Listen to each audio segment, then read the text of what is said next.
మనం ముఖ్య వక్త ప్రాంత సహకారి వాహి గారు శ్రీ మాలపాటి శ్రీనివాస్ రెడ్డి గారిని కార్యక్రమం తీసుకోవాల్సిందిగా కోరుతున్నాం.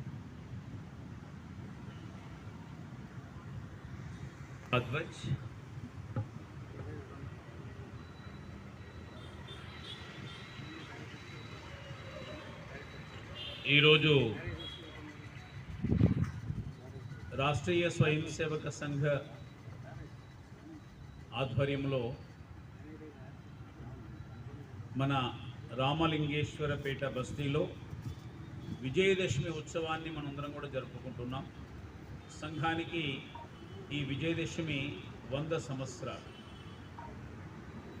ఈ విజయదశమి ఉత్సవానికి ముఖ్య అతిథిగా వచ్చినటువంటి పెద్దలు శ్రీ సోమిశెట్టి ఆంజనేయులు గారు, మాననీయ సంఘచాలకజీ, సంఘ జ్యేష్ఠ కార్యకర్తలారా, మాతలారా, హిందూ బంధువులారా, స్వయం సేవకులారా,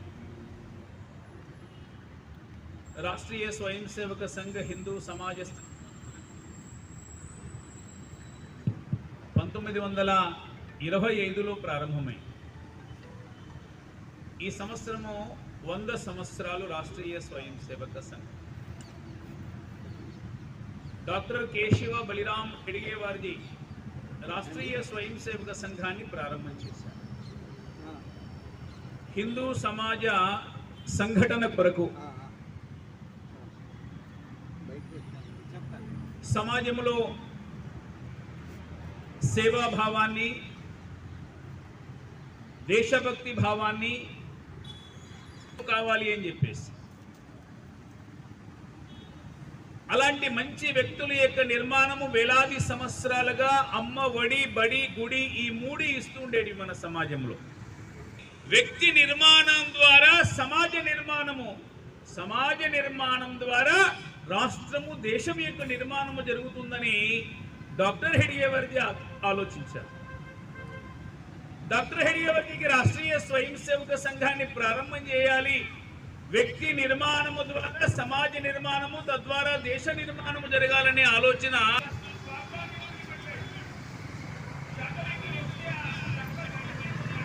అద్భుతమైన శాఖా పద్ధతిని డాక్టర్ హెడిగేవార్జీ ఆవిష్కరించారండి. అదే పద్ధతిలో 100 సంవత్సరాలుగా వ్యక్తి నిర్మాణ కార్యం అనేటువంటి ఒకే ఒక్క కార్యక్రమాన్ని రాష్ట్రీయ స్వయం సేవక సంఘ ఆలోచన చేశాడు. వాస్తవంగా చెప్పాలంటే మన దేశమీకి బ్రిటిష్ వాడు ఒకటే రాలేదు. సుమారుగా 10 రకాల శక్తివంతమైన జాతులు దండయాత్ర చేసి, గ్రీకులు వచ్చారు, హూణులు వచ్చారు, శకునులు వచ్చారు, కుషాణులు వచ్చారు, అరబ్బులు వచ్చారు, మొఘలాయిలు వచ్చారు, ఫ్రెంచి వారు, డచ్చి వారు కోరికతో, మరికొంతమంది దోపిడీ పేరుతో, మరికొంతమంది మత వ్యాప్తి కోసము పాటు గ్రీకులైనా, హూణులైనా, శకులైనా వాళ్ళందరినీ కూడా యుద్ధాల్లో ఓడించి సరిహద్దుల అవతలకు తరిమివేసి నెమ్మదిగా మనలో కూడా కులము, వర్గము, ప్రాంత, భాష భేదాలు కారణంగా మనందరి తల్లి భారత మాత, మనం ఆమె సంతానం అనేటువంటి భావన దేశ ప్రజల్లో నశించిన కారణంగా మన వాళ్ళే ఈ దేశ పతనానికి కారుకులయ్యారని వివేకానందుడు భావించాడు, డాక్టర్ హెడిగేవార్జీ కూడా భావించాడు. మన చరిత్ర చదివితే అది అర్థమవుతుంది. వాతావరణం లభించలేదు ఆయనకు. విదేశాలకు వెళ్ళాడు ఆయన, జర్మనీ, జపాన్, సింగపూర్కి వెళ్ళి అక్కడ యుద్ధాల్లో మన సైనికులు పోరాటంలో దొరికారు, వాళ్లకు జైళ్లలో ఉన్నారు, వాళ్ళందరినీ సమీకరించాడు, వాళ్ళలో దేశభక్తి నివరిపోశాడు, ఒక గొప్ప సైన్యాన్ని తయారు చేశాడు. బ్రిటిష్ వారిని